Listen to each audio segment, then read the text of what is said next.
Hello everyone, आप सभी का स्वागत है आपके अपने यूट्यूब चैनल एग्जाम किक में। उम्मीद है आप सभी स्वस्थ होंगे। आज हम करेंगे संविधान से संबंधित वन लाइनर पार्ट 2 को। आइए इसे हम देखते हैं। पॉइंट नंबर 1, संविधान के किस अनुच्छेद में राष्ट्रपति के पद का प्रावधान किया गया है? ये आर्टिकल 63 में। कौन से आर्टिकल में?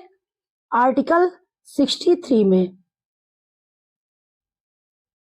अब हम उपराष्ट्रपति से संबंधित कुछ फैक्ट को देख लेते हैं। उपराष्ट्रपति राज्यसभा का पदेन सभापति होता है। अन्य कोई लाभ का पद वो धारण नहीं कर सकता, क्योंकि उपराष्ट्रपति को जो वेतन मिलता है वो राज्यसभा के पदेन सभापति के रूप में ही मिलता है।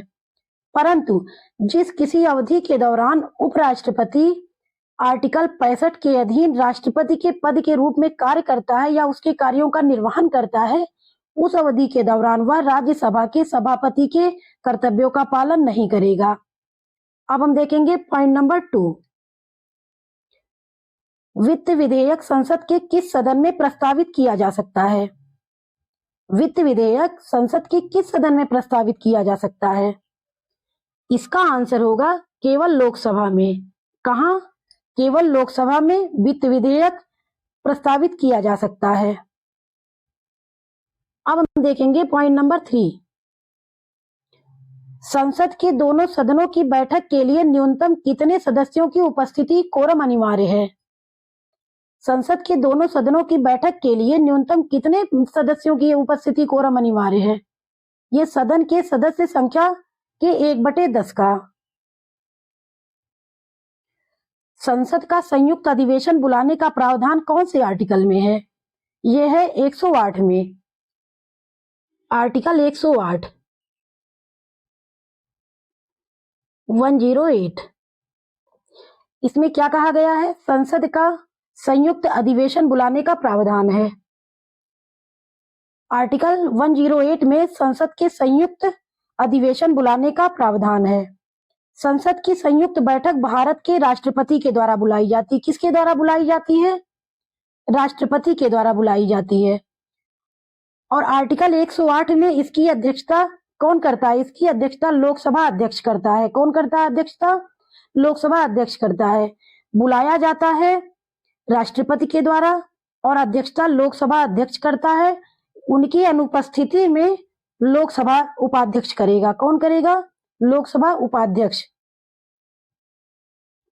अब हम देखेंगे पॉइंट नंबर 4, राष्ट्रपति को उसके कार्यों के संचालन में सहायता तथा मंत्रणा देने के लिए एक मंत्रिपरिषद होगी जिसका प्रधान प्रधानमंत्री होगा।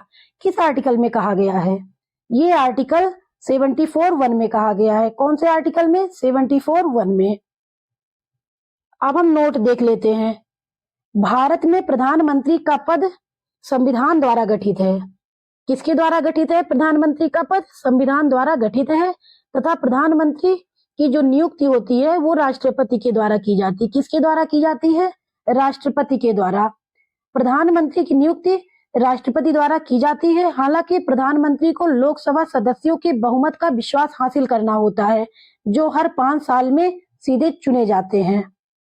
अब हम देखेंगे पॉइंट नंबर 5, उदारीकरण, निजीकरण और भूमंडलीकरण की नई आर्थिक नीति किस प्रधानमंत्री के द्वारा दी गई थी? ये दी गई थी पीवी नरसिम्हा राव के द्वारा। अब हम देखेंगे उदारीकरण, निजीकरण और भूमंडलीकरण होता क्या है। उदारीकरण सरकार द्वारा अर्थव्यवस्था में अनावश्यक नियंत्रण और प्रतिबंधों जैसे लाइसेंस, कोटा आदि को हटाना, क्या है? ये उदारीकरण है। और निजीकरण क्या है? निजी क्षेत्र द्वारा सार्वजनिक क्षेत्रों पर पूर्ण या आंशिक स्वामित्व जो होता है स्थापित करना। और भूमंडलीकरण, वैश्वीकरण को ही भूमंडलीकरण कहते हैं। विश्व के विभिन्न व्यवस्थाओं को एक दूसरे के साथ जोड़ना, क्या है? ये भूमंडलीकरण या वैश्वीकरण है। अब हम देखेंगे पॉइंट नंबर 6, संविधान के किस अनुच्छेद के अंतर्गत भारत के महान्यायवादी का प्रावधान किया गया है? कौन सा आर्टिकल है? आर्टिकल है 76 के द्वारा। कौन से आर्टिकल के द्वारा? आर्टिकल 76 के द्वारा। महान्यायवादी को हम अटॉर्नी जनरल कहते हैं। ये भारत का सर्वोच्च कानूनी अधिकारी होता है। कौन होता है? सर्वोच्च कानूनी अधिकारी।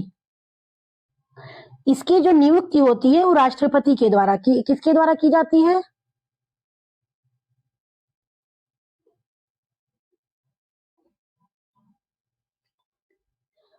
वर्तमान में भारत के महान्यायवादी के वेणुगोपाल कब से कब तक 30 जून 2017 से अब तक हैं। के वेणुगोपाल, और ये कब से कब तक है? ये 30 जून 2017 से अब तक, 30 जून 2017 से अब तक हैं। इनकी नियुक्ति राष्ट्रपति के द्वारा की जाती है। ये राष्ट्रपति के विवेक पर कार्य करते हैं और राष्ट्रपति के द्वारा इन्हें कभी भी हटाया जा सकता है। पॉइंट नंबर 7, राज्यपाल किसके प्रति उत्तरदायी हैं? राज्यपाल राष्ट्रपति के प्रति उत्तरदायी होते हैं। पॉइंट नंबर 8, राज्यपाल किसके प्रति उत्तरदायी हैं? राज्यपाल राष्ट्रपति के प्रति उत्तरदायी होते हैं। पॉइंट नंबर 8, किस समिति की सिफारिश पर आंध्र प्रदेश राज्य में 3 राजधानियां निर्मित की गई हैं? किसकी सिफारिश पर? जीएन राव समिति पर। किसकी सिफारिश पर? जीएन राव समिति की सिफारिश पर। इसमें पहला कौन सा? अमरावती। अमरावती जो है ये विधायी राजधानी है और विशाखापत्तनम कार्यकारी राजधानी है और कुर्नूल जो है ये न्यायिक राजधानी है। अब हम ये देखेंगे आंध्र प्रदेश का गठन कब हुआ था। आंध्र प्रदेश का गठन 1 नवंबर 1956 को। गठन कब हुआ था?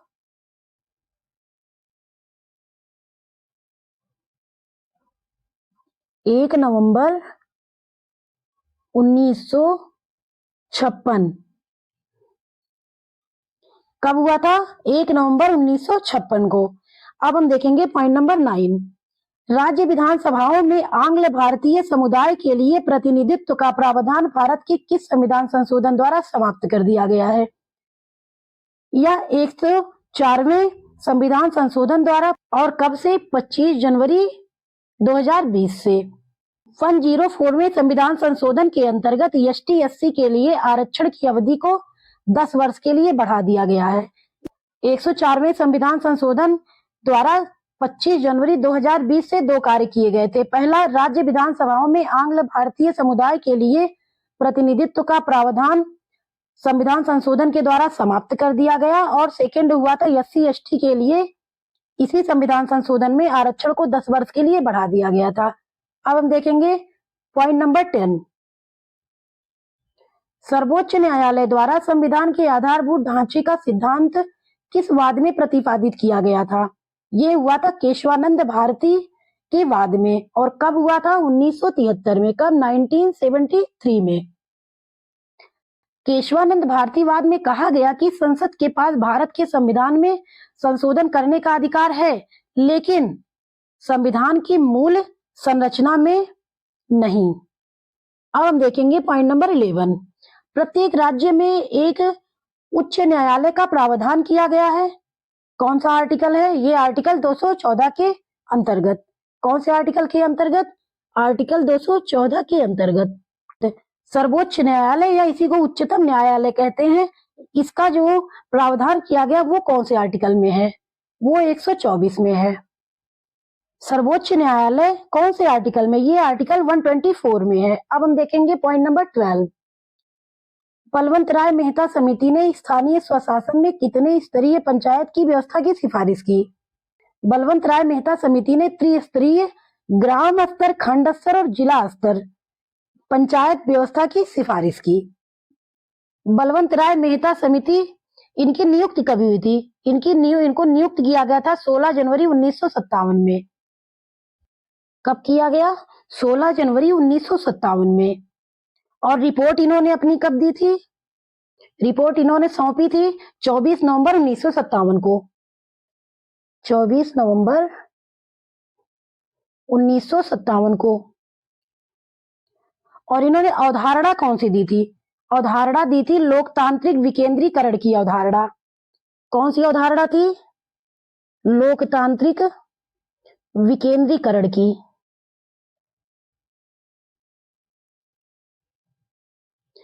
इन्होंने लोकतांत्रिक विकेंद्रीकरण की अवधारणा दी। और आर्टिकल कौन सा इससे संबंधित? इससे संबंधित आर्टिकल जो है वो 40 है। राज्यों को पंचायतों के गठन का निर्देश दिया गया है। राज्यों को पंचायतों के गठन का निर्देश दिया गया है कौन से आर्टिकल के अंतर्गत? 40 के अंतर्गत। और 73वां संविधान संशोधन कब हुआ था? 73वां संविधान संशोधन 1992 में पारित हुआ था और 24 अप्रैल 1993 में लागू हुआ था। लागू कब हुआ? लागू हुआ 24 अप्रैल 1993 में। अब एक बार हम फिर से देख लेते हैं। आर्टिकल 40 में राज्यों को पंचायतों के गठन का निर्देश दिया गया है। 73वें संविधान संशोधन 1992 में पारित किया गया और लागू किया गया था 24 अप्रैल 1993 में। 92 में पारित हुआ, 93 में लागू हुआ। इससे कंफ्यूज नहीं होना है। कहीं कहीं 92 दिया होता है, कहीं कहीं 93 दिया होता है। जबकि 73वां और 74वां संविधान संशोधन दोनों 1992 में पारित हुए थे और लागू हुए थे 1993 में। पॉइंट नंबर 13, संविधान के किस संशोधन अधिनियम द्वारा भारत में महिलाओं के लिए ग्राम पंचायतों में 33% स्थान आरक्षित किया गया है? यह है 73वें संविधान संशोधन अधिनियम 1993 द्वारा। देखिए 73वां और 74वां संविधान संशोधन अधिनियम दोनों पारित हुआ था 92 में। देखिए 73वां संविधान संशोधन और 74वां संविधान संशोधन दोनों पारित हुआ था 1993 में। यहाँ पर आप देख रहे होंगे डेट एक जगह 93 लिखा हुआ है, 1993 लिखा है, एक जगह 1992 लिखा है। इसमें हो सकता है एक जगह लागू का लिखा हो और एक जगह पारित का लिखा हो, जबकि दोनों में पारित हुआ था 1992 में। दोनों 1992 में पारित हुआ था और लागू जो हुआ था और लागू हुआ था 1993 में। इससे कंफ्यूज नहीं होना है, बस दोनों के डेट अलग अलग हैं। 73वां संविधान संशोधन ये जो लागू हुआ था ये 24 अप्रैल 1993 को। कब? 24 अप्रैल 1993 को। पॉइंट नंबर 14, किस संविधान संशोधन द्वारा नगरपालिका को संवैधानिक प्रसिद्धि प्राप्त हुई? ये होगा 74वें संविधान संशोधन 1992 द्वारा। अभी हमने बताया ये 92 जो है ये पारित का डेट है, ये पारित का डेट है और ये लागू का डेट है। ये लागू हुआ था 24 अप्रैल 1993 में और ये लागू हुआ 1 जून 1993 में। 1 जून 1993 में। उम्मीद है आप सभी को ये क्वेश्चन समझ में आ गया होगा। अब हम देखेंगे पॉइंट नंबर 15, निर्वाचन आयोग की व्यवस्था किस आर्टिकल के तहत की गई है? निर्वाचन आयोग की व्यवस्था आर्टिकल 324 में की गई है। किसमें की गई है? आर्टिकल 324 में की गई है। मुख्य निर्वाचन आयुक्त की जो नियुक्ति होती है वो किसके द्वारा? वो राष्ट्रपति के द्वारा की जाती है। ये 6 वर्ष होते हैं या तो 65 वर्ष की आयु प्राप्त करने तक। और वर्तमान में कौन है? राजीव कुमार है। वर्तमान में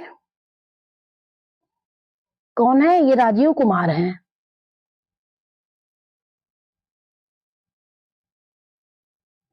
अब हम देखेंगे पॉइंट नंबर 16, भारत की प्रथम महिला मुक्त निर्वाचन आयुक्त कौन थी? ये थी वीएस रमा देवी और ये कहां से बिलोंग करती थी? ये कर्नाटका से थी। अब हम देखेंगे पॉइंट नंबर 17, संघ की राजभाषा हिंदी और लिपि देवनागरी होगी। यह संविधान के किस आर्टिकल में दिया गया है? ये दिया गया है आर्टिकल नंबर 343 ए में। किसमें दिया गया है? आर्टिकल 343 ए में। अब हम देखेंगे पॉइंट नंबर 18, किस अनुच्छेद के तहत राष्ट्रपति राष्ट्रीय आपात की घोषणा प्रधानमंत्री और उसके मंत्रिमंडल की लिखित सहमति से करता है? राष्ट्रीय आपातकाल की जो घोषणा है वो आर्टिकल 352 के अंतर्गत है। किसके अंतर्गत है? 352 के अंतर्गत है। स्वतंत्र भारत में अब तक 3 बार राष्ट्रीय आपात की घोषणा की जा चुकी है। कब कब? नंबर 1 चीन युद्ध 1962 में,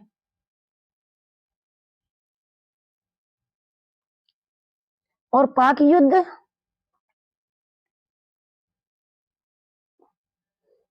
1971 में, 1971। और आंतरिक अशांति, तीसरा क्या है? आंतरिक अशांति, ये 1975 में, 1975।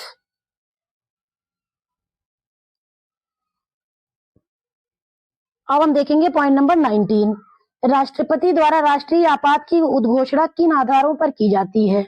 युद्ध के आधार पर, बाह्य आक्रमण के आधार पर, सशस्त्र विद्रोह के आधार पर। युद्ध, बाह्य आक्रमण और सशस्त्र विद्रोह के आधार पर। अब हम देखेंगे पॉइंट नंबर 20। भारत के किस वाद में सर्वोच्च न्यायालय ने आधारभूत ढांचे के सिद्धांत का प्रतिपादन किया? यहाँ पर केवल तरीका बदल गया है, क्वेश्चन वही लिखा गया है। केशवानंद भारती बनाम केरल राज्य। इसमें कहा गया था कि केशवानंद भारतीवाद में क्या कहा गया कि संसद के पास भारत के संविधान में संशोधन करने का अधिकार है, लेकिन उसके मूल संरचना में नहीं है। अब हम देखेंगे पॉइंट नंबर 21। संघ लोक सेवा आयोग अपना वार्षिक प्रतिवेदन किसे सौंपता है? ये राष्ट्रपति को अपना प्रतिवेदन सौंपता है। किसे सौंपता है? राष्ट्रपति को। भाग 14 के अंतर्गत आर्टिकल 315 से 323 में एक संघ लोक सेवा आयोग और राज्य के लिए राज्य लोक सेवा आयोग का गठन का प्रावधान है। भाग कौन सा है ये? इसमें भाग है 14। और आर्टिकल 315 में संघ और राज्यों के लिए लोक सेवा आयोग का गठन है। किसमें? आर्टिकल 315 में। आर्टिकल 315 में। अब हम देखेंगे पॉइंट नंबर 22। जम्मू और कश्मीर पुनर्गठन अधिनियम 2019 के तहत कौन से 2 नए केंद्र शासित प्रदेश बनाए गए थे? ये बनाए गए थे जम्मू कश्मीर और लद्दाख। कौन कौन से? जम्मू कश्मीर और लद्दाख। जम्मू और कश्मीर पुनर्गठन अधिनियम 2019 ये कब लागू हुआ था? लागू हुआ था 31 अक्टूबर 2019। कब? 31 अक्टूबर 2019। अब हम देखेंगे पॉइंट नंबर 23। संविधान में उल्लिखित कुछ वर्गों जिनके बारे में विशेष उपबंध किया गया है कौन कौन से हैं? इसमें अनुसूचित जाति, अनुसूचित जनजाति, आंग्ल भारतीय समुदाय तथा अन्य पिछड़े वर्ग हैं। कौन कौन से हैं? एससी, एसटी, आंग्ल भारतीय समुदाय तथा अन्य पिछड़े वर्ग हैं। Point number 24। 7वीं अनुसूची की संघ सूची, राज्य सूची एवं समवर्ती सूची में कुल कितने विषय का उल्लेख है? संघ सूची में 97 विषय। कितने विषय? 97 सब्जेक्ट हैं। और राज्य सूची में 66 विषय हैं या सब्जेक्ट है। समवर्ती सूची में 47 सब्जेक्ट हैं। 42वें संविधान संशोधन 1976 के तहत 5 विषयों को राज्य सूची से समवर्ती सूची में शामिल किया गया। कौन सा संशोधन है? 42वें संविधान संशोधन। कौन सा संशोधन है? 42वें संविधान संशोधन 1976 में हुआ था। के तहत 5 विषयों को, कितने सब्जेक्ट? 5 विषयों को राज्य सूची से समवर्ती सूची में शामिल किया गया है। इसमें कौन कौन से हैं? शिक्षा, ये मोस्ट इंपॉर्टेंट है। 1, ये भी मोस्ट इंपॉर्टेंट है। 3rd होगा नाप तौल। 4th क्या है? वन्य जीव एवं पक्षियों का संरक्षण। और 5th है न्याय का प्रशासन। अब हम देखेंगे पॉइंट नंबर 25। सही सुमेलित है। 25 के अंतर्गत 1 क्या है? खाद्य मिलावट निवारण अधिनियम। ये कब पारित हुआ था? ये पारित हुआ था 1954 में। और लागू कब से हुआ? 1 जून 1955 से ये प्रभावी हुआ या लागू हुआ। Point number 2। अनुसूचित जाति, अनुसूचित जनजाति अत्याचार निवारण अधिनियम कब पारित हुआ था? ये पारित हुआ 1989 में। कब? 1989 में। ये 3 से 4 पॉइंट जो हमने लिखे हैं ये मोस्ट इंपॉर्टेंट है, इसको अवश्य याद रखिएगा। और ये पारित हुआ था 1989 में, और लागू या प्रभावी कब से हुआ? 30 जनवरी 1990 से। कब से? 30 जनवरी 1990 से। घरेलू हिंसा से संबंधित महिलाओं की सुरक्षा अधिनियम ये कब पारित हुआ था? ये पारित हुआ था 2005 में, और 26 अक्टूबर 2006 से ये प्रभावी या फिर लागू हो गया था। वन संपदा अधिनियम 1980 में। वन संपदा अधिनियम कब बना था? ये बना था 1980 में। कब बना था? 1980 में। उम्मीद है आप सभी को ये वीडियो बहुत पसंद आया होगा। हमारे वीडियो को ज्यादा से ज्यादा आगे बढ़ाने के लिए इसे लाइक, शेयर तथा हमारे चैनल को सब्सक्राइब अवश्य करें। धन्यवाद।